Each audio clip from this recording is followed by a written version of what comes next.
आज मी तुम्हाला ना अगदी पटकन होणारी घरगुती अशी मुगाची डाळ करून दाखवणार आहे। वेळ न घालवता तयारीला लागतो।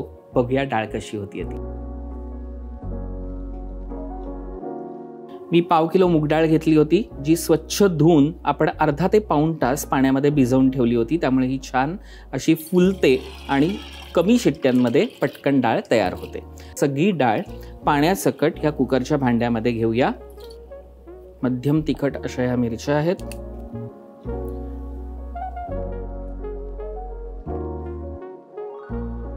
आता मी घेणार आहे जिरं, एक छोटा चमचा। आता ह्याच्यात जाईल अगदी थोडंसं तेल, एक छोटा चमचा, थोडं पाणी आणि आता 3 शिट्ट्या देऊन आपण हे व्यवस्थित शिजवून घेणार आहोत। 3 शिट्ट्या झाल्यात, आपण गॅस बंद करूया आणि थोडीशी वाट पाहूया की हा कुकर थोडासा थंड होईल। कुकर थंड झालेला आहे, आपण डाळ काढून घेऊया। आता ही व्यवस्थित आपल्याला घोटून घ्यायची आहे, त्याच्यामुळे मी काय करणार आहे, इथे मोठा बाउल घेतलेला आहे, त्याच्यात ही सगळी ट्रान्सफर करून आपण रवीने ती घोटून घ्यायची आहे। व्यवस्थित घोटून झालेली आहे डाळ। आता ही आपण बाजूला ठेवूया आणि बाकीची तयारी करूया। तेल 2 चमचे, तेल गरम झालेलं आहे, मोहरी द्यायची आहे फोडणीला। आपण आधी पण जिरं वापरलंय, पण जिऱ्याचीच फोडणी छान द्यायची आहे, त्याच्यामुळे एक मोठा चमचा जिरं, कढीपत्त्याची पानं एक 10-12, एक 8-10 आपण ठेचलेल्या लसणाच्या पाकळ्या त्या सगळ्या फोडणीला देऊया। आता जाईल हिंग पाव चमचा, बारीक चिरलेला कांदा घेतलाय तो फोडणीला द्यायचा आहे। त्यात जाईल हळद पाव चमचा, धणा जिरा पावडर अर्धा चमचा। हे मिक्स करूया। गॅस मोठा करायचा आहे ह्या पॉइंटला।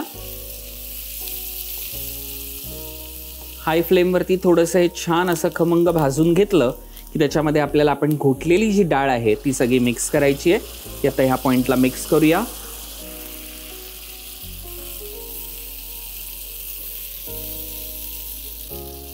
हाय फ्लेमवरती हे व्यवस्थित सगळं मिक्स झालं की मग आपल्याला गॅस बारीक करायचा आहे।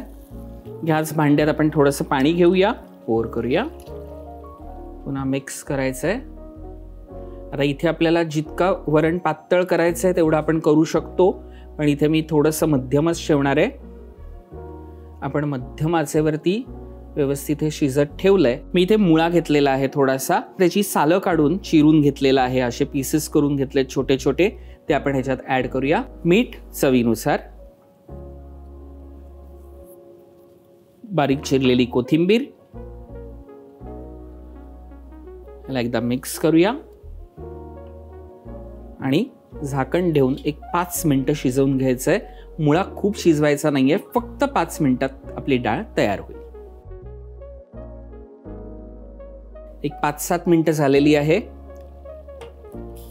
डाळीमध्ये तो मुळ्याचा जो फ्लेवर येतो ना तो खूप छान येतो।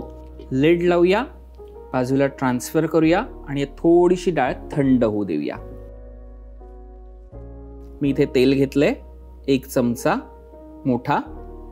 मी इथे सुकलेल्या लाल मिरच्या घेतल्या 3 ते 4। लगेच लिड बंद। मस्त फोडणीचा खमंग सुहास सगळीकडे सुटलेला आहे। मंडळी, मुळात काय माहितीये का की मुळा मी ह्यात का घातला होता, कारण त्याचा फ्लेवर खूप छान लागतो आणि खूप हेल्दी असतो। त्यामुळे मुगाची डाळही हेल्दी आणि मुळाही हेल्दी आहे। पण जेव्हा तुम्ही ह्या डाळीला वर्ण तडका देता ना, तेव्हा क्या बात है। हलकी फुलकी अशी ही मुगाची डाळ तयार आहे। जरूर ट्राय करा आणि आम्हाला कळवायला मात्र विसरू नका। पुन्हा भेटूया पुढच्या भागात। नमस्कार।